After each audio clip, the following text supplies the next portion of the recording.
Drama की starting हमारी female lead शुआन से होती है, जो कि एक इमॉर्टल गॉडेस है। वो यहाँ अपनी पावर्स का यूज़ करते हुए सभी लोगों की जान बचा लेती है, पर वो खुद मर जाती है और फिर उसकी सोल एक लड़की की बॉडी के अंदर आ जाती है। और जब उसे यहाँ होश आता है तो वो काफ़ी शॉक होती है और सोचती है कि मैं ये कहाँ पर आ गई हूँ। तभी फिर वो अपनी मैजिक पावर से पता लगा लेती है कि मैं एक नॉवेल के अंदर आ गई हूँ। शुआन को नॉवेल की पूरी स्टोरी समझ आने लगती है और उसे पता लगता है कि वो जो ये नॉवेल की फीमेल कैरेक्टर बनी है उसका भी नाम शुआन ही है। और जब वो छोटी थी तभी से ही वो ऑर्फन थी, और जब वो 4 साल की हुई थी तो वैन फैमिली ने उसे अडॉप्ट कर लिए थे।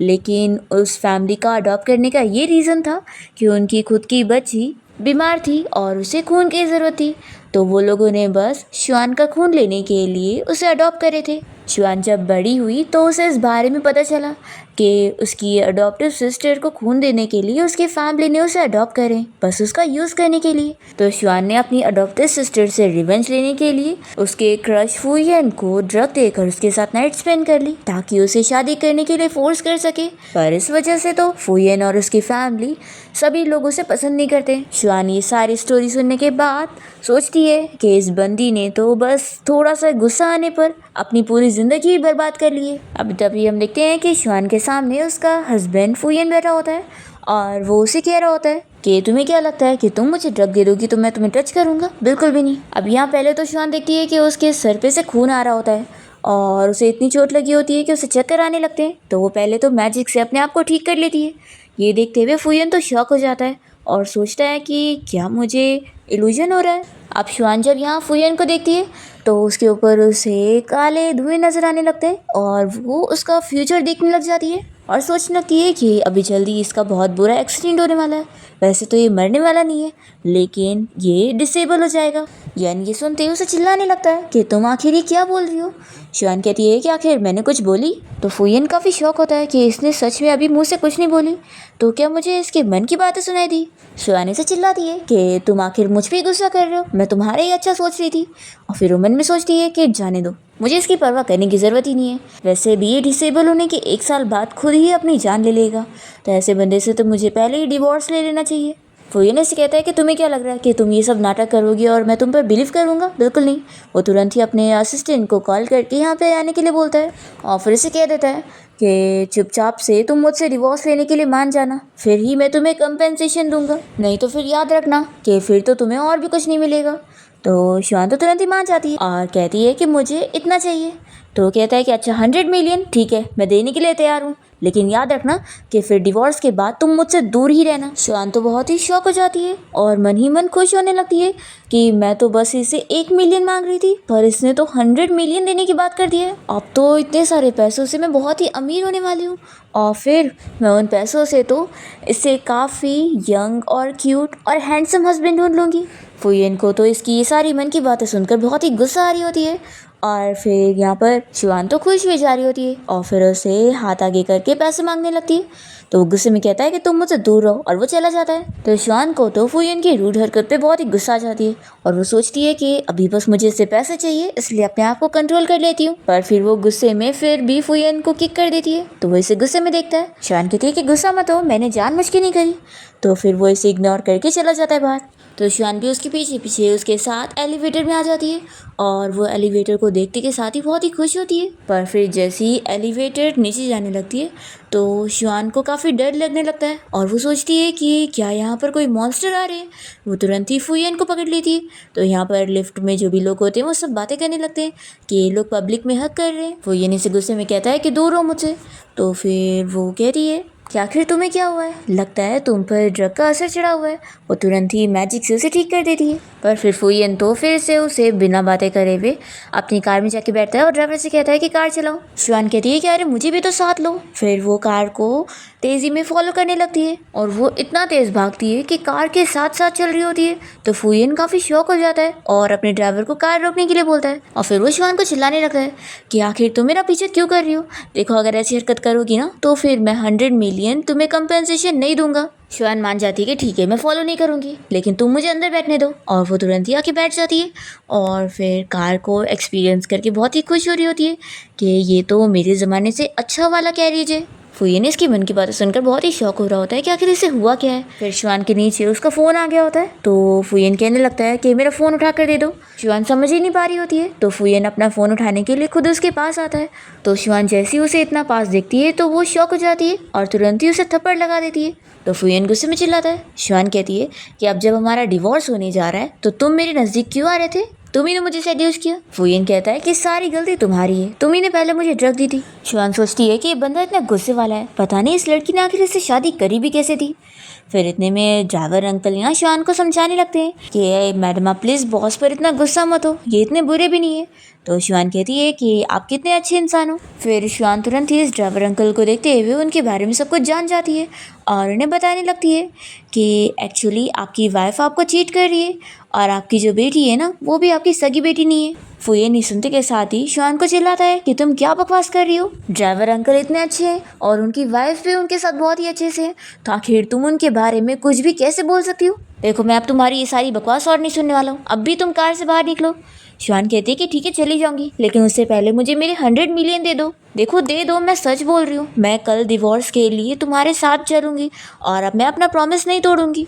तो फिर फुयन इसकी बात मानकर इसे तुरंत ही 100 मिलियन का चेक देने जा रहा होता है। तभी शिवान इस बारे में सोच रही होती है कि वैसे तो मैं इतनी अच्छी बनकर इसकी हेल्प करने जा रही थी इसकी जान बचाने के लिए, पर इसे तो मेरी बातों पर बिलीव ही नहीं है, तो ठीक है इसकी मर्जी, ये बस मुझे एडवांस में अभी 100 मिलियन दे दे, उसके बाद ये जाए अपना रोड एक्सीडेंट करवाए, कुछ भी करे, मुझे उसे क्या। फुयन जब ये सब सुनता है तो वो डर जाता है कि अगर इसकी बातें सच ही निकली तो सच में उसका एक्सीडेंट हो जाएगा, इसलिए फिर वो तुरंत ही रुक जाता है और कहता है कि अभी मेरे हाथ काफ़ी शेक कर रहे हैं तो मैं अभी साइन नहीं कर पाऊंगा। और वो अपने ड्राइवर से कह देता है कि तुम दूसरा रूट ले लो और हॉस्पिटल चलो। शिवान तो काफ़ी शौक हो जाती है कि इसने मेरी बातों पर बिलीव करके रास्ता चेंज करने का सोच लिया। फिर ये दोनों साथ में हॉस्पिटल आ जाते हैं और तभी यहाँ पर हॉस्पिटल में उन घायल पेशेंट को लेके जा रहा होता है जो कि ब्रिज कोलैप्स होने की वजह से एक्सीडेंट में घायल हो गए होते हैं।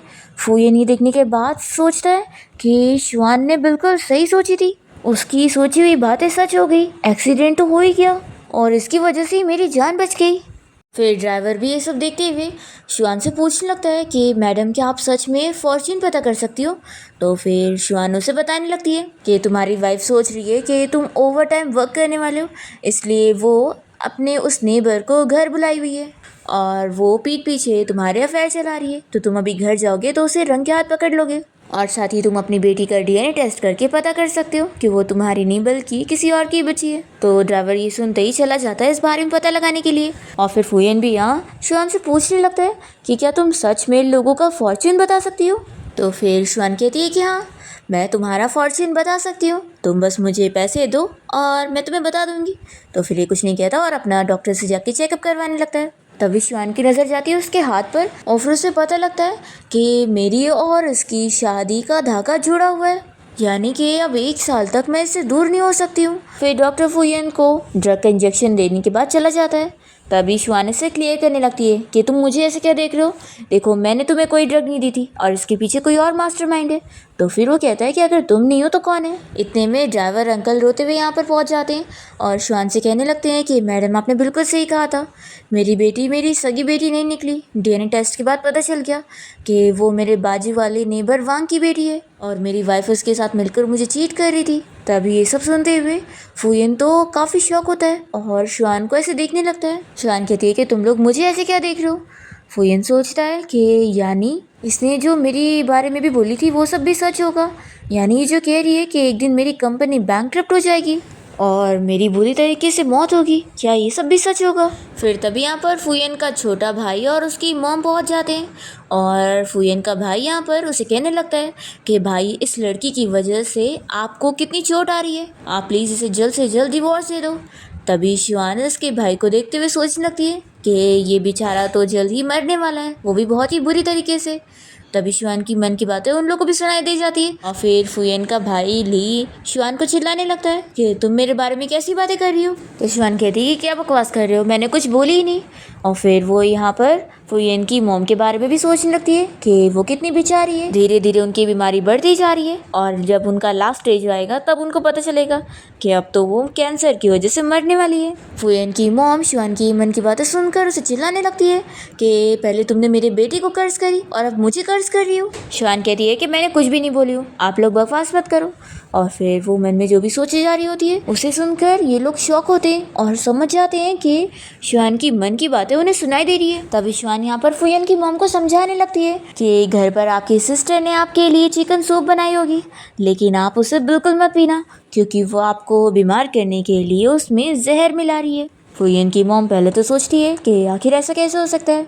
फिर ये लोग जैसे ही घर पहुंचते हैं तो यहाँ पर फुयन की मॉम को उनकी सिस्टर बताने लगती है कि अच्छा हुआ सिस्टर आप जल्दी घर पर आ गई, मैंने आपके लिए चिकन सूप बनाई हो जो कि आपकी हेल्थ के लिए बहुत ही अच्छा होगा। ये सुनते के साथ ही फुयन और उसके मॉम और भाई शॉक हो जाते हैं और शुआन को देखते हुए सोचते हैं कि इसने जो बोली थी वो सच हो गया। फिर फुयन की आंटी उसकी मॉम को यहाँ बैठा कर उनके लिए सूप ला कर देती है और कहती है कि सिस्टर जल्दी से टेस्ट करो, देखो ये सूप तुम्हें बहुत पसंद आएगा। पर फुयन की मॉम को तो सूप पीने के लिए डर लग रहा होता है। तभी शुआन आकर जल्दी से वो सूप पी लेती है तो फुयन की मॉम तो ये देखती रह जाती है कि इस लड़की ने मेरी जान बचाने के लिए ये सूप पी ली। और फुयन भी सोचता है कि इसे पता था कि इसमें जहर मिला हुआ है फिर भी इसने पी ली। शुआन सोचती है कि मैं तो एक इमॉर्टल हूँ, मुझे तो कुछ होने वाला ही नहीं है और ऐसी छोटी मोटी चीज़ मेरा कुछ बिगाड़ ही नहीं सकती। तभी आंटी कहने लगती है कि सिस्टर रुको, मैं तुम्हारे लिए दूसरा लेकर आती हूँ। फिर यहाँ पर फुयन की मॉम को तो बहुत ही बुरा लग रहा होता है कि मेरी सिस्टर का मैं इतना अच्छे से ख्याल रख रही थी और ये मुझे ही मारना चाहती है। फिर वो फुयन से कहती है कि तुम्हारी वाइफ को आज क्या हुआ है। तो फुयन भी कहता है कि मॉम मुझे भी लग रहा है कि ये बिल्कुल डिफरेंट पर्सन की तरह बन गई है। फिर फुयन की मॉम फुयन और ली दोनों को ही समझाने लगती है कि तुम लोग कान खोलकर सुन लो, अब कोई भी मेरी डॉटर इन लॉ को परेशान नहीं करेगा। वो कोई अनलकी लड़की नहीं है बल्कि वो तो हमारी फैमिली की प्रोटेक्टर है, समझ गए। फिर इसके बाद शुआन अपने फ़ोन पे हैंडसम लड़कों की वीडियोस देख रही होती है और खुश हो रही होती है कि इन सभी की बॉडी कितनी अच्छी है, हमारे ज़माने में तो ये सब देखने को ही नहीं मिलता था। तभी हम देखते हैं कि फुयन और उसकी मॉम और भाई यहाँ पर छुपकर शुआन को देख रहे होते हैं और उसकी मन की बातें सुन रहे होते हैं। फुयन का भाई उसे कहने लगता है कि भाई लगता है सिस्टर इन लॉ आपसे खुश नहीं है, वो तो किसी और को ही ढूंढ रही है। पर तभी इतने में शुआन तो मन में फुयन की तारीफ करने लगती है कि लेकिन जो भी हो, इन सब हैंडसम लड़कों से ज़्यादा हैंडसम तो मेरा हस्बैंड है, उसकी बॉडी तो इनसे ज़्यादा ही अच्छी है। फुयन तो यहाँ शर्मा जाता है और फिर उसके मॉम और भाई यहाँ से चले जाते हैं। और फुयन जब यहाँ शुआन के पास आने लगता है तो वो उसे देख लेती है और फिर सोचती है कि अब सही टाइम आ गया इसे असलियत दिखाने का कि ड्रग मैंने इसे नहीं दी थी। वो तुरंत ही अपनी सिस्टर को कॉल लगाती है और उसका कॉल स्पीकर पे डालकर वो फुयन को उससे बात करके सुना रही होती है कि उसे ड्रग देने वाली कोई और नहीं बल्कि उसकी सिस्टर है, क्योंकि वो उसे छीनना चाहती थी। फुयन जब ये सुन लेता है तो फिर शुआन की सिस्टर से कॉल पे कहने लगता है कि तुमने मुझे ड्रग दी थी। तो फिर वो तो मुखर जाती है और तुरंत ही फिर शुआन उसका कॉल कट करके फुयन से कहती है कि तुमने सुन लिया ना, कल रात जो तुम्हें ड्रग दिया गया था वो मैंने नहीं दी थी। शुआन फुयन को समझाने लगती है कि आपसे हम लोग सिर्फ नाम के हस्बैंड और वाइफ रहेंगे और मैं तुमसे प्रॉमिस करती हूँ कि मैं तुम्हारे बारे में कुछ भी गलत इंटेंशन नहीं रखूँगी। तो फिर वो कहता है कि देखो मुझे नहीं पता कि तुम ऐसी कैसी बन गई हो, लेकिन मैं तुम्हें बता दूं कि अगर तुम मेरे घर पे रहने के लिए ये सारे तरीके आजमा रही हो तो फिर इसका कोई फ़ायदा नहीं है। शुआन कहती है कि अच्छा तो तुम्हें मेरा एक्सप्लेनेशन ठीक नहीं लग रहा है तो ठीक है मैं यहाँ से चली जाती हूँ। पर तभी इतने में यहाँ पर फुयन की मॉम और भाई आ जाते हैं और वो लोग तुरंत ही मना कर देते हैं कि नहीं तुम यहाँ से कहीं नहीं जाओगी। और फिर फुयन की मॉम उसे कह देती है कि अगर मेरी डॉटर इन लॉ यहाँ से गई ना तो तुम भी घर पर नहीं रह सकते हो, समझ गए। शुआन ये सुनकर शॉक होती है और सोचती है कि ये लोग तो मुझसे नफरत करते हैं ना, तो आखिर इन्हें क्या हुआ है। फुयन अभी भी गुस्सा कर रहा होता है तो शुआन कहती है कि मैं जा रही हूँ। तभी जल्दी से फुयन की मॉम शुआन को रोकने लग जाती है और उसे मनाती है कि ये तो कुछ भी बकवास कर रहा है, इसकी बात मत सुनो तुम। तो शुआन कहती है कि नहीं मदर इन लॉ, मेरा हस्बैंड चाहता ही नहीं है कि मैं यहाँ पे रहूँ, इसलिए मैं यहाँ से जा रही हूँ। ऐसा बोलकर वो गुस्से में जैसी जाने लगती है पर तभी बिजली जोर से चमकने लगती है और उसके ऊपर गिरने वाली होती है। तो शुआन तो यहाँ पे डर ही जाती है और सोचती है कि अब तो वो यहाँ इसे छोड़कर जा ही नहीं सकती है, क्योंकि अगर उसने इसे छोड़कर गई तो फिर वो तो मर जाएगी। फिर वो फुयन की मॉम से कह देती है कि लगता है गॉड भी नहीं चाहते हैं कि मैं यहाँ से जाऊँ, इसलिए मुझे यहाँ पे रहना ही पड़ेगा। तो फिर फुयन की मॉम कहती है कि ये तुम्हारा ही घर है, तुम्हें कहीं जाने की ज़रूरत नहीं है। और फिर वो फुयन को डांटने लगती है और कहती है कि अपनी वाइफ का अच्छे से ख्याल रखो और अगर तुमने मेरी डॉटर इन लॉ को परेशान किए तो मैं तुम्हें छोड़ूंगी नहीं।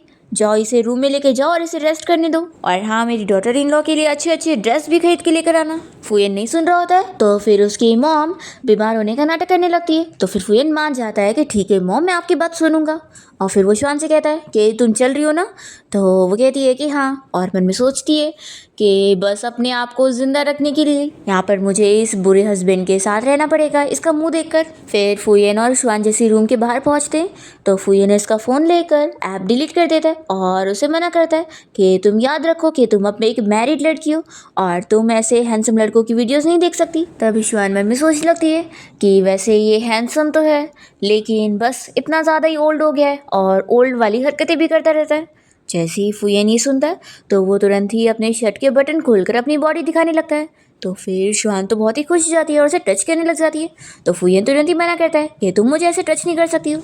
देखो मैं तुम्हें बता दूं कि मेरा तुम्हें कोई इंटरेस्ट नहीं है। तो श्वान मन में सोचती है कि इतना क्या एरोगेंट हो रहा है, अब तो मैं बहुत ही अमीर होने वाली हूँ और मैं इससे भी हैंडसम बंदे ढूंढ लूँगी। ऐसा सोचकर श्वान तुरंत ही रूम में चली जाती है। फिर नेक्स्ट डे हम देखते हैं कि फुयन की मॉम का ये लोग हॉस्पिटल में चेकअप करवाने के बाद रिपोर्ट का इंतज़ार कर रहे होते हैं। मॉम तो बहुत ही डर रही होती है कि कहीं उन्हें सच में लास्ट स्टेज कैंसर तो नहीं पता चलने वाला है। तो फुयन कहता है कि मॉम फिक्र मत करो। फिर ये लोग जैसे यहाँ रिपोर्ट देखते हैं कि कैंसर की बीमारी बंद तो रही थी, लेकिन ये अभी स्टेज 1 है और डॉक्टर ने कहा है कि अगर अभी उनका ट्रीटमेंट स्टार्ट कर दिया जाए तो वो ठीक हो जाएंगी और ज़्यादा टाइम नहीं लगेगा ठीक होने में। तो फिर मॉम बहुत ही खुश हो जाती है कि श्वान की वजह से मैं बच गई हूँ। फिर वो इन लोगों से कहने लगती है कि मैं जा रही हूँ अपनी डॉटर इन लॉ को एक अच्छा सा गिफ्ट देने के लिए। और फिर श्वान को गिफ्ट देने के लिए मॉम सोच रही होती है कि आखिर मैं उसे कौन सी महंगी ज्वेलरी दूँ। तभी वो देखती है कि उनकी एक बहुत ही महंगी डायमंड की रिंग गायब है। तो वो इस बारे में ली को बताती है। ली कहता है कि मॉम रुको, मैं अभी सभी को जमा करता हूँ और उनसे पूछता हूँ कि आखिर किसने ये चोरी की है। फिर यहाँ हम श्वान को देखते हैं जो कि मज़े में जूस पी रही होती है। तभी यहाँ फुयन की आंटी पहुँचकर इससे बातें सुनाने लगती है, पर श्वान इन्हें कोई भी भाव नहीं देती। तो फिर आंटी को गुस्सा आ जाता है कि तुम यहाँ पर मेरे साथ बदतमीजी कर रही हो। वो इसे थप्पड़ लगाने चाहती है, पर श्वान इनका हाथ पकड़ के रोक लेती है और वो आंटी को ही गोल घुमा के नीचे गिरा देती है और कहती है कि मेरे ऊपर हाथ उठाने से पहले देख लेना कि तुम्हारे अंदर एबिलिटी भी है कि नहीं। फिर तो ये आंटी को और गुस्सा आ रहा होता है कि रुको अभी मैं तुम्हें छोड़ूंगी नहीं। इतने में मेड आकर बताने लगती है कि मैडम की कोई कीमती ज्वेलरी गुम हो गई है, इसलिए उन्होंने सभी को बुलाया है। तो फिर आंटी कहती है कि ज़रूर इस श्वान ने चुराई होगी और वो इसका हाथ पकड़ के सभी के सामने लेकर जाती है। तभी यहाँ फुयन की मॉम मेड्स को जाने के लिए बोल देती है और फुयन कहने लगता है कि खुद से मेरी मॉम से माफ़ी मांग लो तो वो छोड़ देंगी। तो फिर आंटी कहती है कि सुन लिया ना तुमने, अभी नील डाउन होकर माफ़ी मांगो, नहीं तो फिर तुम्हें कोई बचाने नहीं आएगा। श्वान कहती है कि जब मैंने कुछ कर ही नहीं हूँ तो मैं नील डाउन नहीं करूँगी। तो आंटी कहती है कि सच में तुम कितनी ज़िद्दी हो गई हो, एक तो तुमने ज्वेलरी चुराई और यहाँ पर अब ये सब नाटक कर रही हो। देखो तुम्हारा हस्बैंड भी तुम्हारे खिलाफ है और वो भी चाहता है कि तुम इसी वक्त माफ़ी मांगो। मॉम यहाँ पर सोचने लगती है कि आखिर इस बंदे को देखो, यहाँ पर इसकी वाइफ को यहाँ पर इतना कुछ सुनाया जा रहा है और ये कि अपनी वाइफ की साइड ही नहीं ले रहा। फिर ये ली को इशारा करती है और ली समझ जाता है कि क्या करना है। वो फुयन को श्वान के पास धकेल देता है और फिर जैसे ही फुयन यहाँ श्वान के नज़दीक आ जाता है तो वो तो शॉक हो जाती है। फिर मॉम यहाँ फुयन को इशारों में चिल्लाती है तो फिर वो समझ जाता है और तुरंत ही श्वान की साइड लेते हुए अपनी आंटी से कह देता है कि श्वान चोरी कर ही नहीं सकती है, इसलिए आप दोबारा मेरी वाइफ के बारे में ऐसा बोलना मत। श्वान भी सुनकर शॉक रह जाती है कि इसने मेरी साइड लिया। फिर यहाँ आंटी कहने लगती है कि यानी तुम तीनों का कहने का ये मतलब है कि इसने नहीं चुराई तो क्या मैंने चुराई हूँ, तुम लोग मुझे चोर समझ रहे हो। तो फिर ली कहने लगता है कि आंटी सच में मेरी मॉम ने आपकी इतनी केयर करी, आपको इतना कुछ दिया और आप आज चोरी करने पर उतर आई है। तो फिर आंटी चिल्लाती है कि मैं तुम्हारी बड़ी हूँ और तुम बड़ों से इस तरीके से बात करते हो। सिस्टर, क्या तुमने अपने बच्चों को ये परवरिश दी है कि ये ऐसे बात करे। फुयन कहता है कि आंटी आपने चोरी की है, आप बस अब माफ़ी मांग लो तो फिर मॉम आपको माफ़ कर देंगी। तो फिर आंटी यहाँ पर फिर फुयन की मॉम को समझाने लगती है कि आखिर मैं तुम्हारी ज्वेलरी थोड़ी ना चुराऊंगी सिस्टर, मैं तुम्हारे साथ इतने सालों से रह रही हूँ, आखिर ऐसा मैं थोड़ी ना कर सकती हूँ। श्वान कहने लगती है कि सच में आप तो कितनी अच्छी एक्टिंग कर लेती हो, तभी तो इतने सालों से आप इस घर में टिकी हुई हो।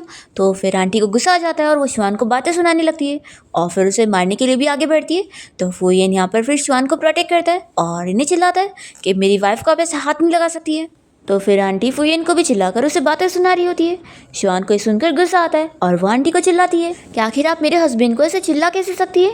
आप क्या भूल गई वो दिन जब आपके एक्स हस्बैंड ने आपको घर से बाहर निकाल दिया था? तो मेरे हस्बैंड ने आपकी साइड ली थी और आपको घर भी लेकर आया था, और आप यहाँ पर अब उसे ही बातें सुना रही है। फुयन तो शौक रह जाता है कि शिवान कितनी बदल चुकी है। पहले तो ये मुझे कितनी बातें सुनाया करती थी और आज मेरी साइड ले रही है। फिर आंटी तुरंत ही मॉम को समझाने लगती है कि देखो ना, मैं कैसे चोरी कर सकती हूँ, मैं तुम्हारी सिस्टर हूँ। तो मॉम कहती है कि ठीक है, अगर तुम कह रही हो कि तुमने चोरी नहीं करी तो कोई बात नहीं, अब पुलिस ही यहाँ पर आकर इन्वेस्टिगेट करेगी कि किसने डायमंड रिंग चुराया है। तो ये आंटी तो कहने लग जाती है कि हाँ, पुलिस को बुला लो, मैं भी देखती हूँ, मैं कोई चोर नहीं हूँ, आप लोग मेरी अच्छे से चेकिंग कर सकते हो। शिवान मन में सोचती है कि वो तो ऑफ कोर्स है ना, किसी को कैसे ही मिलेगी वो डायमंड रिंग, क्योंकि इन्होंने उसे अपने पेट में जो डाल चुकी है। तो इसकी मन की बातें सुनने के बाद फुयन अपनी आंटी से कह देता है कि आप ये सब एक्टिंग करना बंद करो। मॉम, असल में मैंने सीसीटीवी लगा के रखा था और मैंने पहले ही फुटेज चेक कर चुका हूँ, जिसमें साफ दिख रहा है कि आंटी ने ही आपकी डायमंड रिंग चुराई है और इन्होंने उसे निगल चुकी है। फिर आंटी तो शॉक हो जाती है कि इन लोगों को पता लग गया है, तो वो डर के नीचे बैठ जाती है। और फिर शिवान यहाँ फुयन की तारीफ करने लगती है कि हस्बैंड तुम तो कितने ज़्यादा इंटेलिजेंट हो। तो वो सोचता है कि ये सब चीज़ें सच बोलती है। फिर फुयन की मॉम उसकी आंटी से कह देती है कि देखो, तुमने मेरी रिंग चुराई थी और उसका इल्ज़ाम तुमने मेरी डॉटर इन लॉ पे लगाई और उसे चोर बनाती फिरी, इसलिए तुम्हें अब मेरी डॉटर इन लॉ से माफ़ी मांगना पड़ेगा। तो फिर ये सुनने के बाद आंटी चिल्लाने लगती है कि मैं इस लड़की से माफ़ी नहीं मांगने वाली हूँ। तो फिर मॉम भी कह देती है कि अगर नहीं मांगोगी तो फिर पुलिस ही तुम्हें लेकर जाएंगी। तो फिर ये डर के मारे फिर शिवान से माफ़ी मांग लेती है। शिवान कहती है कि मैंने सुनी नहीं, ज़ोर से बोलो। तो फिर आंटी को वापस से उसे सॉरी कहना पड़ता है। फिर मॉम डिसीजन लेकर फुयन की आंटी को सुना देती है कि अब तुम इस घर पे नहीं रह सकती हो, मैंने जितना तुम्हारे साथ अच्छाई करनी थी उतना कर ली, पर लगता नहीं कि तुम अच्छाई के लायक हो, और फिक्र मत करो, जो डायमंड की रिंग अब तुम ले चुकी हो मैं इसे तुमसे लूँगी नहीं, तुम इसे अपने पास रख सकती हो। तो अब तुम यहाँ से निकल जाओ, तुम्हारी यहाँ पर कोई जगह नहीं है। तो फिर इस आंटी को बहुत गुस्सा आ जाता है और ये फुयन की मॉम को कर्ज करने लग जाती है और कहती है कि देखना, तुम कभी खुश नहीं रहोगी, तुम अपनी सिस्टर को अपने घर से निकाल रही हो। तो फुयन कहता है कि फ्यूचर में कौन खुश रहेगा कौन नहीं, ये तो आपको ज़रूर देखने को मिलेगा, और वो गार्ड्स को बुलाकर अपनी आंटी को बाहर करवा देता है।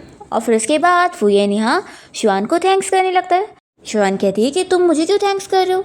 तब यहाँ पर फुयन की मॉम भी शिवान को कहने लगती है कि हम सभी तुमसे थैंक यू कहना चाहते हैं। शिवान कहती है कि ठीक है, अगर ऐसी बात है तो फिर सिर्फ मुंह से बोलकर थैंक यू का कोई काम नहीं चलेगा, आप लोगों को अपनी सिंसियरिटी भी दिखानी चाहिए। और फिर फुयन से वो पैसे मांगने लगती है। तो फुयन उसे लालची बोलकर पैसे नहीं दे रहा होता है। तभी फुयन की मॉम कहती है कि तुम्हें जो चाहिए मैं दूंगी, बल्कि इस घर की सारी चीज़ें तुम्हारी है, मेरी प्यारी डॉटर इन लॉ की। तो शिवान कहती है कि आप कितनी अच्छी हो, और वो मन में सोचती है कि अब ये लोग मेरे साथ इतने अच्छे से तो मुझे इनकी हेल्प करनी चाहिए और बारी बारी करके इनकी जान बचानी चाहिए। फिर शिवान समझ जाती है कि अब नेक्स्ट बारी फुयन के भाई की है, और ली भी ये सुनने के बाद आगे आकर खड़ा हो जाता है। तो शिवान उसे बताने लगती है कि तुम किसी लड़की को डेट कर रहे हो ना, असल में वो लड़की अच्छी नहीं है और वो बस तुम्हें धोखा दे रही है, और वो तो उल्टा तुम्हारे दुश्मन के साथ मिली हुई है और तुम्हें मारने की प्लानिंग कर रही है। पर ली को यकीन नहीं आ रहा होता है और वो कहने लगता है कि तुम मेरी गर्लफ्रेंड के बारे में ये सब नहीं बोल सकती हो। तो फुयन उसे चिल्लाता है कि अपनी सिस्टर इन लॉ से अच्छे से बात करो। ली कहता है कि चाहे जो भी हो, मैं आखिर अपनी गर्लफ्रेंड पे ऐसे शक नहीं कर सकता हूँ, सिस्टर इन लॉ कुछ भी बोल रही है। शिवान कहती है कि मैं सच बोल रही हूँ कि नहीं वो तुम्हें 3 दिन बाद पता लग जाएगा। तो वो भी कहता है कि ठीक है, देख लेंगे, ऐसा बोलकर चला जाता है। तो मॉम भी फिर ली के पीछे पीछे जाती है। तभी यहाँ पर फुयन शिवान को कहने लगता है कि तुम मेरे भाई की बात से गुस्सा मत होना, वो अभी छोटा है ना तो उसे समझ नहीं है। तो ये कहती है कि हाँ, मैं गुस्सा नहीं हूँ, बस मुझे पैसे दे दो फिर तो मैं खुश हो जाऊंगी। तो ये तुरंत ही इसके हाथ में बहुत सारे पैसे रखता है। तो शिवान बहुत ही खुश होकर उसकी तारीफ करने लगती है और कहती है कि तुम तो दुनिया के सबसे बेस्ट हस्बैंड हो, ऐसे बोलकर उसे किस करके चली जाती है। फिर तो फुयन भी खुश हो जाता है और स्माइल करता है। और फिर शिवान फुयन और उसकी मॉम और भाई के साथ बैठकर दूसरा जूस एंजॉय कर रही होती है। और तभी इतने में फुयन के भाई ली को अपनी गर्लफ्रेंड का कॉल आता है और वो उसे बताने लगती है कि मैं बहुत ही मुसीबत में हूँ, तुम यहाँ मेरी जान बचाने के लिए पहुँचो। तो फिर ली तो तुरंत ही डर जाता है और अपनी गर्लफ्रेंड की जान बचाने जाने के लिए निकल रहा होता है। तो फुयन कहने लगता है कि तुम सच में अभी भी उस पर ट्रस्ट कर रहे हो, तुम्हारी सिस्टर इन लॉ ने बताई थी ना कि वो लड़की तुम्हें धोखा दे रही है। तो भी ये नहीं मानता और कहता है कि उसकी जान खतरे में, मैं नहीं ये सुनने वाला, मैं जा रहा हूँ उसे बचाने। फिर तो यहाँ पर शिवान को भी उस पर गुस्सा आ जाती है। तभी यहाँ पर फुयन की मॉम शिवान को मनाने लगती है कि प्लीज़ तुम मेरे बेटे को बचा लो। तो शिवान कहती है कि मॉम आप फिक्र मत करो, मैं उसे कुछ नहीं होने दूंगी। हम लोग अब भी वहाँ पर चलते हैं। दूसरी ओर हम देखते हैं कि ली जैसे यहाँ पर अपनी गर्लफ्रेंड को बचाने पहुँचता है तो वो तो अपने असली रंग उसे दिखा देती है और कहती है कि मैं तो बस तुम्हें धोखा दे रही थी। वो शॉक हो जाता है कि वो सच में उसके दुश्मन के साथ मिली हुई थी और वो तो उसको डेट कर रही है। ली को अपनी गलती का एहसास होता है कि मैंने अपनी सिस्टर इन लॉ की बात नहीं सुना था। फिर उसकी गर्लफ्रेंड कहने लगती है कि तुम कितने बुद्धू हो ना, अब तुम यहाँ पर मरने वाले हो। फिर इस बंदे के गार्ड यहाँ पर ली को गिराने वाले होते हैं, पर इतने में फिर फुयन और शुआन यहाँ पर पहुँच जाते हैं। जैसे ही ली गिरने वाला होता है तो फुयन जाकर उसका हाथ पकड़ते हुए उसे बचा लेता है। फिर इस गुंडे को गुस्सा आ जाती है और वो कहता है कि रुको, अब तुम सब मरोगे। पर फिर जल्दी से शुआन अपने मैजिक पावर की मदद से फुयन को बचा लेती है और साथ ही साथ फिर वो ली को भी ऊपर ले आती है। तो फिर ली तुरंत ही शुआन को थैंक्स कहने लगता है। फिर यहाँ पर पुलिस ऑफिसर आ जाते हैं और इस गुंडे को अरेस्ट करके लेके जाते हैं। फिर मॉम यहाँ फुयन को समझाने लगती है कि मैं तुम्हारे भाई ली को लेकर जा रही हूँ ताकि मैं इसे अच्छे से एजुकेट करूँ और तुम शुआन के साथ आओ और इसका अच्छे से ख्याल रखना, समझे। फिर फुयन और शुआन जब साथ में कार से जा रहे होते हैं तो शुआन बहुत ही अपसेट हो रही होती है कि इसने तो उस ऐप को ही डिलीट कर दिया, अब मैं हैंडसम लड़कों का वीडियो कैसे देखूंगी, उनके बिना तो कुछ मज़ा ही नहीं आ रहा है। तभी यहाँ पर फुयन इसकी मन की बातें सुनते हुए उसे कहने लगता है कि यानी तुम्हारा कहने का ये मतलब है कि तुम एक कल्टीवेटर हो, तो क्या तुम कुछ टेलीपोर्ट होके यहाँ पर आ गई हो। तो फिर वो कहती है कि हाँ, तुम बिल्कुल सही समझ रहे हो। फुयन कहता है कि फिर तुम अगर अलग टाइप की हो तो तुम कुछ खाना भी खाती हो कि नहीं। शुआन कहती है कि तुम्हारे कहने का क्या मतलब है, क्या तुम मेरा खाना बंद करने वाले हो। वो मन में सोचती है कि क्या मैं कुछ ज़्यादा ही खाना खा रही हूँ और फिर वो सब गिनने लग जाती है कि वो क्या क्या खाने में खाती है। ये इतने में कहता है कि तुम्हें मेरे घर पे खाने की फिक्र करने की ज़रूरत नहीं है, तुम जितना चाहे उतना खा सकती हो। शुआन कहती है कि फिर तो ठीक है और फिर उसे नींद आने लगती है और फुयन उसे देखकर सोचता है कि ये सच में बहुत ही क्यूट है। फिर जब दोनों घर पहुँचते हैं तो मॉम शॉक होती है कि तुम लोग इतनी जल्दी घर आ गए। मॉम यहाँ पर फुयन को समझाने लगती है कि देखो मैं बोल रही हूँ मुझे ग्रैंड चिल्ड्रन चाहिए और अगर नहीं दोगे ना तो मुझे गुस्सा आएगी, समझे। और फिर वो शुआन के रूम में फुयन को भी भेज देती है और रूम बाहर से लॉक कर देती है। फिर वो शुआन को बताता है कि मॉम ने मुझे यहाँ भेज दिए तो आज रात हमें साथ में ही रहना पड़ेगा। तो शुआन उसके लिए जगह बना देती है और कहती है कि फिक्र मत करो, मैं तुम्हारे पास नहीं आऊँगी। और वो बीच में एक लाइन ड्रॉ करते हुए उससे कह देती है कि मेरे पास भी तुम्हें आने की ज़रूरत नहीं है और तुम मुझसे दूर ही रहना। और मन में सोचती है कि हमारा तो डिवोर्स होने वाला है और मैं इससे भी अच्छा हैंडसम बंदा ढूंढूंगी। फुयन उसकी मन की बातें सुनकर उसे कहने लगता है कि फिक्र मत करो, मुझे तुम में कोई इंटरेस्ट नहीं है। तो वो कहती है कि क्या पता तुम बस एक्टिंग कर रहे हो, तो फिर मुझे आखिर अपने आप को प्रोटेक्ट करना होगा तुमसे। और फिर ऐसा बोलते बोलते वो तो सो जाती है और फिर फुयन यहाँ बैठे बैठे उसे देखने लगता है। फिर जैसे ही उसका फेस टच कर रहा होता है तभी वो जाग जाती है और तुरंत ही उसे पैर मार के नीचे गिरा देती है। और तभी हम देखते हैं फुयन की मॉम और भाई को जो कि बाहर से कान लगाकर सुन रहे होते हैं और सोच रहे होते हैं कि शायद अब उन दोनों के बीच में रोमांस चल रहा होगा। वो लोग तो खुश होकर चले जाते हैं। शुआन इससे सॉरी कहती है कि मैंने कुछ ज़्यादा ही फोर्स लगा दी। तो वो तो गुस्से में जाता है और सोफा पे बैठ जाता है और बेचारा फिर बैठे बैठे ही सो जाता है। और जब सुबह उठता है तो उसे बहुत ही पेन फील हो रहा होता है। ये देखते हुए शुआन तुरंत ही उसे अपने मैजिक पावर से ठीक कर देती है और फिर उसे कहने लगती है कि आज तुम ऑक्शन पार्टी में जाकर कोई लैंड खरीदने वाले हो ना, देखो उस लैंड को मत खरीदो क्योंकि उसमें तुम्हारा बहुत ही नुकसान होगा और फिर तुम्हारा जब बिलियंस का नुकसान हो जाएगा तो तुम्हारी कंपनी इस वजह से बैंकक्रप्ट होगी। तो फुयन मान जाता है और तुरंत ही अपने असिस्टेंट को कॉल करके उस लैंड के ऊपर बिडिंग लगाने के लिए मना कर देता है। और फिर उसके बाद वो शुआन को शॉपिंग पर लेकर जाता है और वहाँ पर उसे जो जो खरीदना है वो उसे खरीदने दे रहा होता है। तो शुआन तो बहुत ही खुश होती है और उसकी तारीफ़ें करती है। तभी इतने में फिर शुआन को उसकी अडॉप्टिव सिस्टर लिन की कॉल आती है और वो शुआन से कहने लगती है कि मैं ऑक्शन पार्टी में जाने वाली हूँ और वहाँ पर मैं अपना टैलेंट दिखाने वाली हूँ, उसके बाद मुझे कंपनी संभालने को मिल जाएगी और तुम वहीं की वहीं रह जाओगी। शुआन को गुस्सा आता है और वो लिन को बातें सुनाकर कॉल कट करती है। तभी फिर फुयन उससे पूछने लगता है कि क्या तुम्हारी फैमिली तुम्हारे साथ अच्छे से नहीं है। तो शुआन से बताने लगती है कि उन लोगों ने उसे बचपन से किस तरीके से ट्रीट किया है और वो लोग तो उसे प्रॉपर खाना भी नहीं देते थे। तो ये सब सुनने के बाद फिर फुयन को बहुत बुरा लगता है और वो शुआन से कहता है कि अब तुम मेकअप आर्टिस्ट के पास जाओ और अपने आप को स्टाइल करवाओ क्योंकि मैं तुम्हें अपने साथ ऑक्शन पार्टी में लेके चलूँगा। उन लोगों को लग रहा है कि तुम वहाँ पे नहीं जा सकती हो, लेकिन अब वो सभी शौक होने वाले। शुआन मन में उसकी तारीफ़ें करने लगती है और सोचती है कि अभी ऑक्शन पार्टी में भी उसके ऊपर जो भी मुसीबतें आएगी वो उसे भी सॉल्व करेगी। तो फिर फुयन तो बहुत ही खुश होता है कि वो कितनी अच्छी है। वो इसके लिए शुआन को थैंक्स बोलने लगता है। तो शुआन कहती है कि एक तो तुम मुझे ऑक्शन पार्टी में भी लेके चल रहे हो और मुझे ही थैंक्स कर रहे हो, कहीं तुम बीमार तो नहीं हो गए। वो तुरंत ही उसका फीवर चेक करती है और कहती है कि तुम बीमार तो नहीं हो। फुयन कहता है कि चलो अब चलते हैं। फिर इसके बाद फुयन और शुआन दोनों ही अच्छे से तैयार होकर यहाँ पार्टी में पहुँचते हैं और सभी लोग इन लोग को ही देखते रह जाते हैं कि ये दोनों कितने हैंडसम और ब्यूटीफुल लग रहे हैं और परफेक्ट लग रहे हैं। तभी शुआन के सिस्टर और शुआन का एक्स फियांसी दोनों ही उसे देखकर जेलस हो जाते हैं और शुआन का जो ये एक्स फियांसी होता है वो तो सोचने लगता है कि ये तो कितनी ब्यूटीफुल लग रही है, लगता है मेरे लिए तैयार हो के आई है। लिन को गुस्सा आ जाती है कि ये शुआन को ही देख रहा है, तो फिर ही कहने लगती है कि क्या तुम वापस से अपने पास्ट को याद कर रहे हो, तुम अभी भी मेरी सिस्टर को ही पसंद करते हो। तो वो कहता है कि बिल्कुल नहीं, मैं तो बस ये देख रहा था कि ये मिस्टर फुयन ने शुआन को यहाँ क्यों लाया है, वो तो उससे नफरत करता है ना। तो लिन कहने लगती है कि चाहे जो भी हो, आखिर वो मेरी सिस्टर है ना, तो हमें उन्हें हेलो कहना चाहिए। तो ये कहता है कि तुम कितनी अच्छी हो। फिर दोनों यहाँ पर फुयन और शुआन के पास आ जाते हैं।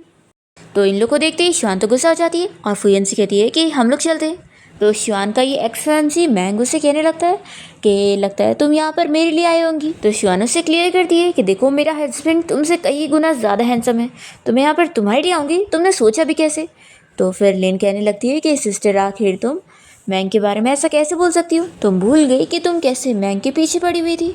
तो फिर शुआन भी उससे बताती है कि लगता है तुम भूल गई हो कि तुम्हें उल्टा तो ये पसंद ही नहीं है, तभी तो तुम मेरे हस्बैंड के पीछे पड़ी थी। लिन को गुस्सा आती है और वो शुआन से कहती है कि तुम आखिर मेरे बारे में ऐसे कैसे बोल सकती हो, और वो उसे मारने के लिए आगे बढ़ती है। तो शुआन अपनी मैजिक पावर से इसे दूर से मार देती है, तो फिर उसके नाक पे लग जाता है। ये देखते हुए मैंग को गुस्सा आती है और वो भी शुआन के ऊपर हाथ उठाने आता है। तो शुआन बस एक उंगली से ही इसे दूर कर देती है और शुआन के पावर की वजह से वो तो एक ही बारी में नीचे गिर जाता है। तो शुआन उसका मजाक उड़ाने लगती है कि यही तुम कह रहे थे कि तुम बहुत ही पावरफुल हो। फिर तो ये मैंग और गुस्सा हो जाता है और शुआन को फिर से मारने के लिए आ रहा होता है। तभी यहाँ पर फुयन उसका हाथ रोक देता है और उसे चिल्लाता है कि तुम्हारी हिम्मत कैसे हुई मेरी वाइफ के ऊपर हाथ उठाने की। वो इन लोगों को वार्न कर देता है कि दोबारा उन लोगों ने उसकी वाइफ को तंग भी किया ना, तो उनके साथ अच्छा नहीं होगा। और फिर ये बोलकर फुयन शुआन को अंदर पार्टी में लेकर चला जाता है। फिर यहाँ लिन और इसका ये फियांसी मैंग आपस में डिस्कस करने लगते हैं कि वो दोनों शुआन से बदला लेंगे। ये लोग प्लान बनाते हैं कि ये लोग शुआन की रेपुटेशन ख़राब करेंगे ताकि फुयन उसे छोड़ दे। फिर ऑक्शन इवेंट स्टार्ट हो जाता है और पहली बिडिंग एक वास पे लगने जा रही होती है। तो शुआन मन में सोचती है कि इस वास को ख़रीदने में काफ़ी फ़ायदा होगा, लेकिन मेरा ये हस्बैंड थोड़ी ना इस पे बिडिंग लगाने वाला है, क्योंकि ये तो नॉर्मल से दिख रही है। फुयन इसकी मन की बात सुनते हुए तुरंत ही बिडिंग लगाना चालू कर देता है और वो काफ़ी ज़्यादा बिडिंग लगाते हुए इस वास को ख़रीद लेता है। तो शुआन तो बहुत ज़्यादा खुश हो जाती है और उसे कहती है कि हस्बैंड तुमने एकदम सही किया।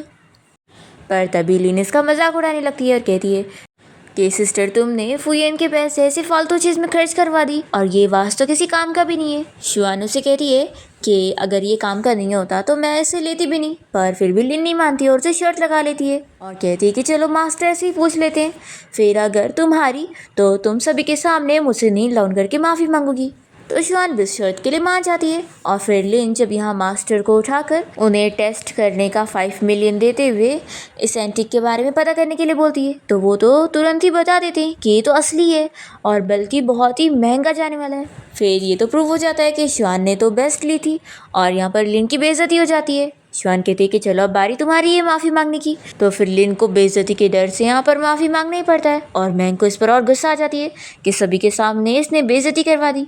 और फिर मैंग और ये लिन मिलकर दोनों वापस से कोई प्लानिंग बनाते हैं, पर उसमें भी ये लोग का प्लान ख़राब हो जाता है और सभी के सामने इन लोग की खूब बेइज्जती होती है। तो फिर ये सब देखते हुए शुआन तो बहुत ही हैप्पी होती है। फिर इसके बाद वो और फुयन साथ में पार्टी से बाहर आ जाते हैं और शुआन यहाँ सोच रही होती है कि मुझे स्ट्रीट फूड खाने का मन कर रहा है, लेकिन मेरा ये रूड हस्बैंड ये थोड़ी ना मेरे साथ खाने के लिए चलेगा। पर फुयन तो तुरंत ही उसकी मन की बात सुनने के बाद उसे स्ट्रीट फूड खाने के लिए लेकर जाता है। यहाँ पर शुआन बहुत सारी खाने की चीज़ें ऑर्डर करती है और मज़े में खाना एंजॉय करते हुए काफ़ी ड्रिंक भी कर लेती है और इतनी ड्रंक हो जाती है। फिर दोनों साथ में फायरवर्क्स भी देखने के लिए जाते हैं और तभी यहाँ शुआन फुयन को देखती रह जाती है और मन में सोचती है कि वो कितना ज़्यादा हैंडसम लग रहा है। तभी वो उसे किस कर लेती है और फिर तुरंत ही सो जाती है। फुयन तो बहुत ही खुश हो जाता है और तुरंत ही उसे घर लेकर आता है। जब वो उसे उठा के रूम में लेकर जा रहा होता है तभी उसकी मॉम और भाई इन दोनों को देखकर बहुत ही खुश हो जाते हैं और हम देखते हैं कि यहाँ फुयन शुआन को लेटाने के बाद अपना शावर लेने चला जाता है। तभी इतने में शुआन की नींद खुलती है और वो फुयन को बाथरूम में शावर लेते हुए देख लेती है और उसे देखती रह जाती है। तो फिर वो अपने आप को डिस्ट्रैक्ट करने के लिए जल्दी से फुयन का फ़ोन लेकर किसी हैंडसम बंदे की लाइव स्ट्रीम देखने लगती है और फिर वो सोचती है कि अपने आप को डाइवर्ट करने के लिए मुझे दूसरे हैंडसम लड़के को देखना चाहिए।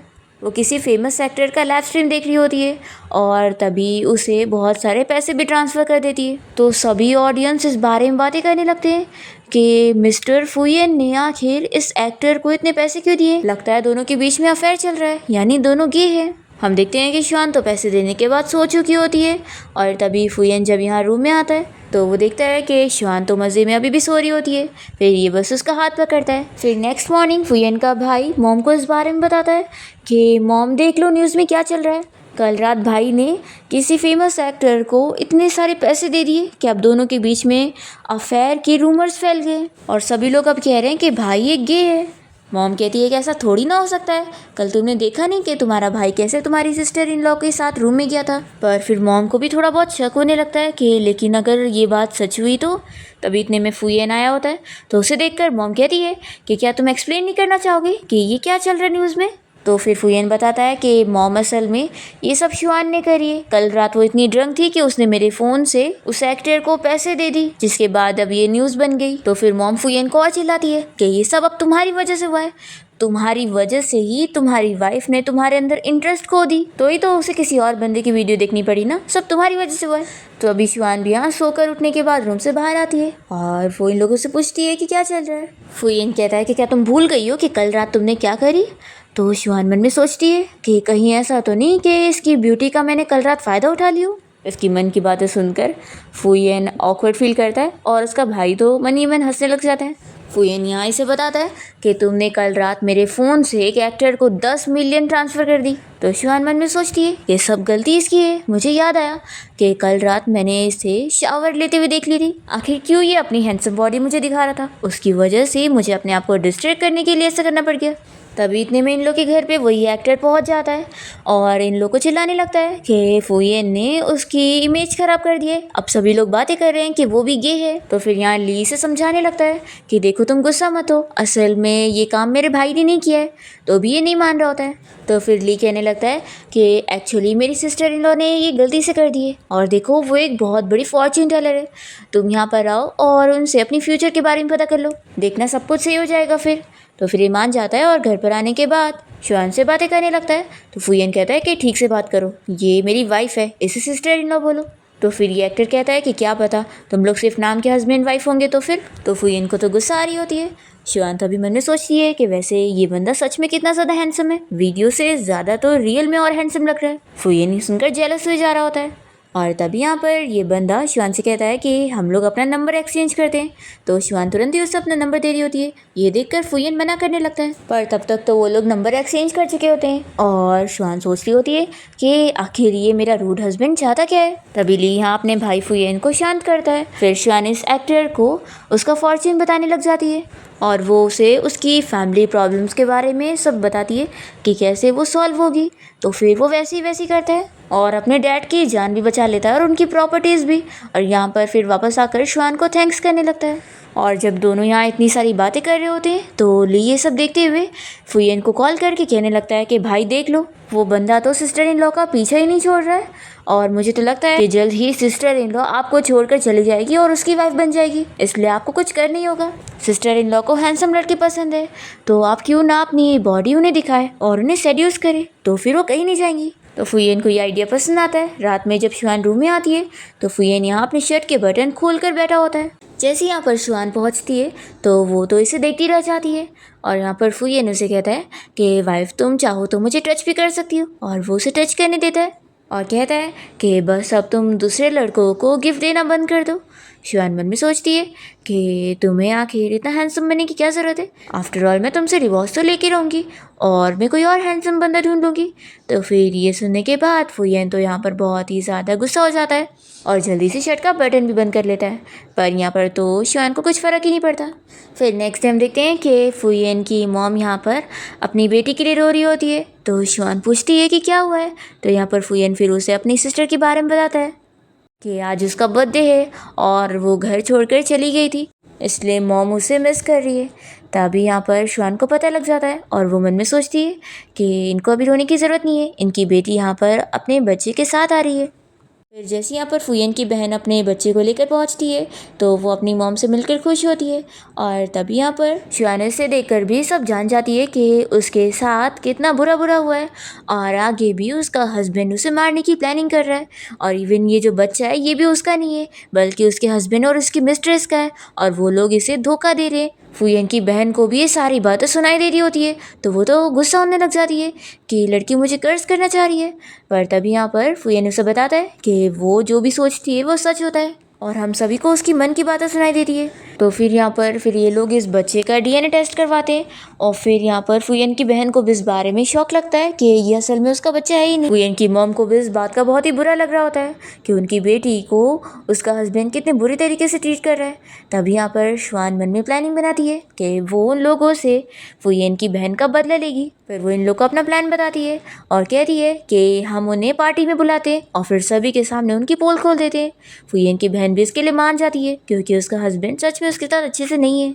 फिर पार्टी में फुयन का ब्रदर इन लॉ उसकी बहन की बेइज्जती करने की कोशिश कर रहा होता है पर तभी वो तो शुआन के साथ मिलकर सभी के सामने उसकी पोल खोल देती है और फिर सभी को ये पता लग जाता है कि कैसे वो अपनी मिस्ट्रेस के साथ मिलकर इसे चीट कर रहा था और उसकी बेइज्जती हो जाती है। और बहुत सारी कंपनीज उन लोगों के साथ काम करने के लिए मना कर देती है और उन लोगों को पार्टी से भी निकाल दिया जाता है। और फुयन की सिस्टर उसे डिवोर्स लेने का भी सोच लेती है। और फिर पार्टी से बाहर आते ही फुयन तो यहाँ शुआन को किस कर लेता है तो वो तो काफ़ी शौक रह जाती है और सोचती है कि मेरी हार्ट बीट इतनी क्यों फास्ट हो गई है, क्या मैं अपने इस हस्बैंड को लाइक करने लगी हूँ। फुयन तो सोच रहा होता है कि वाइफ मैं तुम्हें हमेशा अपने साथ ही रखने वाला हूँ। फिर हम देखते हैं कि फुयन की बहन सूजी घर पे अपसेट बैठी होती है तो ली को ये देखकर बुरा लग रहा होता है कि उसकी बहन इतनी ज़्यादा अपसेट हो चुकी है। तो वो उसका मुंह ठीक करने के लिए उसे और शुआन को दोनों को ही अपने साथ क्लब में लेकर जाता है और इन लोग के लिए बहुत सारे मेल मॉडल्स हायर करता है। तो उसकी बहन तो बस अपसेट बैठी होती है पर शुआन तो इन मेल मॉडल्स को देखकर बड़ी खुश हुई जा रही होती है। तभी फिर फुयन को जब इस बारे में पता लग जाता है कि ली ने उसकी वाइफ को यानी कि शुआन को वहाँ मेल मॉडल्स दिखाने के लिए लेकर गया है तो वो तो गुस्से में यहाँ पर पहुँचता है और शुआन को जेलसी के मारे घर लेकर आता है और उसे किस करने लगता है और उसे कह देता है कि दोबारा तुम ऐसे मेल मॉडल्स को देखने मत जाना, मुझे कितनी जेलसी होती है। दोनों यहाँ रोमांस करने जा रहे होते हैं कि तभी बीच में कोई दरवाज़ा नॉक करता है और फिर फुयन दरवाज़ा खोल कर देखता है कि उसका भाई ली आया है। वो कहता है कि सॉरी, लगता है मैं गलत टाइम पर आ गया भाई, मैं बस आपसे सॉरी कहने आया था, मुझे सिस्टर इन लॉ को क्लब नहीं लेके जाना चाहिए था। फुयन कहता है कि रुको, तुम्हें तो अभी सबक दिखाना पड़ेगा और वो उसका कान पकड़ के लेके जाता है। और फिर नेक्स्ट टाइम देखते हैं कि फुयन शुआन को अपने साथ डेट पर लेकर जाता है और दोनों अम्यूजमेंट पार्क में काफ़ी सारी राइड एंजॉय करते हैं और शुआन को तो बहुत ही खुशी मिलती है तो वो तो फिर से फुयन को किस करते हुए उससे थैंक यू कहने लगती है कि वो सबसे बेस्ट हस्बैंड है। फिर ये लोग लास्ट में हॉन्टेड हाउस में भी जाते हैं जहाँ पर तभी इन लोग को लिन और मैंग दोनों मिल जाते हैं और वो लोग यहाँ पर इन लोग का मजाक उड़ाने की कोशिश करते हैं तो शुआन इन लोग को अच्छा सबक सिखाती है और फिर लिन की सभी के सामने बेइज्जती हो जाती है तो वो घर जाने के बाद अपनी मॉम को इस बारे में बताती है और फिर अपनी मॉम के साथ यहाँ पर शुआन के पास पहुँच जाती है उसे चिल्लाने के लिए और वो शुआन को माफ़ी मांगने के लिए बोल रही होती है। तो यहाँ पर शुआन की साइड लेने के लिए तो फुयन और उसका भाई ली दोनों ही साथ दे रहे होते हैं और ली यहाँ पर सारी चीज़ें गिनाने लगता है जो लिन ने शुआन के साथ करी है जब वो उन लोग के साथ रहती थी तो। और वो कह देता है कि अगर लिन ने अभी इन लोगों से माफ़ी नहीं मांगी तो वो लोग इनकी कंपनी के साथ सारे कॉन्ट्रैक्ट भी ख़त्म कर लेंगे और किसी और कंपनी को भी उनके साथ काम करने नहीं देंगे तो फिर वो लोग तो बर्बाद हो जाएंगे और बैंकक्रप्ट हो जाएंगे। फिर लिन के डैड तो बैंकक्रप्ट होने से डर जाते हैं और लिन से कहने लगते हैं कि चुपचाप से सभी पब्लिक के सामने इस बारे में बताओ कि तुमने शुआन के साथ क्या क्या करी थी और अपनी गलती मानो, नहीं तो फिर हम लोग नहीं बचेंगे। तो लिन को ना चाहते हुए भी वीडियो में अपनी सारी चीज़ों के बारे में बताना पड़ता है। फिर वो शुआन से कहती है कि अब तो हो गया ना। तो यहाँ पर फुयन कह देता है कि मैं कोई तुम लोगों के साथ काम नहीं करने वाला हूँ और तुम लोगों के साथ और कोई और भी नहीं करेगा, मैंने ये डील नहीं किया था, ये सब ली कर रहा था और उसने मुझसे ये शर्त लगाने से पहले पूछा नहीं था। फिर ली कह देता है कि अंकल मैं कुछ नहीं कर सकता, कंपनी तो भाई की है और वो ही हैंडल करते हैं। तो फिर लिन रोने लग जाती है कि लेकिन तुम्हारी वजह से मेरी जो बेइज्जती हो गई वो, तो ये कहता है कि मैं क्या कर सकता हूँ। फिर लिन को गुस्सा आ जाती है और वो शुआन को मारने का प्लान बनाती है पर तभी यहाँ पर फुयन जल्दी से शुआन को बचा लेता है और उसे चोट लग जाती है। और फिर यहाँ पर पुलिस मैंग और लिन दोनों को अरेस्ट करके लेके जाते हैं और यहाँ पर शुआन जल्दी से फुयन को हॉस्पिटल लेकर जाती है। फिर जब फुयन ठीक हो जाता है और होश में आता है तो वो शुआन से अपनी फीलिंग कन्फेस करने लगता है और कहता है कि वाइफ तुम प्लीज़ मुझे छोड़कर कहीं मत जाना। तो वो तो तुरंत ही मान जाती है। तभी फुयन उसे ये भी बता देता है कि एक्चुअली मुझे तुम्हारी मन की बातें सुनाई देती है तो ये सुनकर शुआन कहती है कि यानी तुम मेरे बारे में सब पहले से ही जान रहे थे। और फिर फुयन शुआन को रिंग दिखाते हुए उससे फिर से शादी के लिए प्रपोज करता है और उसके मॉम और भाई बाहर से झाँक कर ये सब देखते हुए खुश हो रहे होते हैं। शुआन तो फुयन को हाँ बोल देती है और इसी के साथ ही इस ड्रामा की हैप्पी एंडिंग यहाँ पर हो जाती है।